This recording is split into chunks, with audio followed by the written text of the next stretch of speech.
აფხაზეთის ავტონომიური რესპუბლიკის მთავრობის თავმჯდომარის გადაწყვეტილებით ინტეგრირებულ თეატრ აზდაკის ბაღს აფხაზეთის სახელმწიფო თეატრის სტატუსი მიენიჭება. ინიციატივის სამართლებრივად გაფორმება კი აფხაზეთის მთავრობის უახლოეს სხდომაზე მოხდება. აღნიშნული სიახლე თეატრის სამხატვრო ხელმძღვანელსა და დასის წევრებს ლევან მგალობლიშვილმა აფხაზეთის განათლებისა და კულტურის მინისტრთან ერთად გააცნო. მთავრობის მეთაურმა თეატრის შემოქმედებით ჯგუფს მათ საქმიანობაში სრული მხარდაჭერა აღუთქვა და მომავლო გეგმებზე ისაუბრა.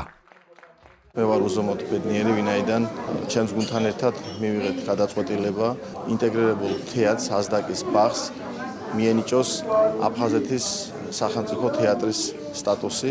ამ გადაწყვეტილებას ჩვენ უახლოეს მთავრობის სხდომაზე იურიდიულ ჩარჩოში მოვაქცევთ. ჩვენი ვალია რომ ჩვენს ახალგაზრდებს დავეხმაროთ ინტეგრაციაში, ასევე მინდა გითხრათ რომ სულ მალე რამოდენიმე დღეში მათი 10 წლის იუბილეა და ძალიან მიხარია რომ ეს გადაწყვეტილება წინ უძღვის ამ მნიშვნელოვან თარიღს.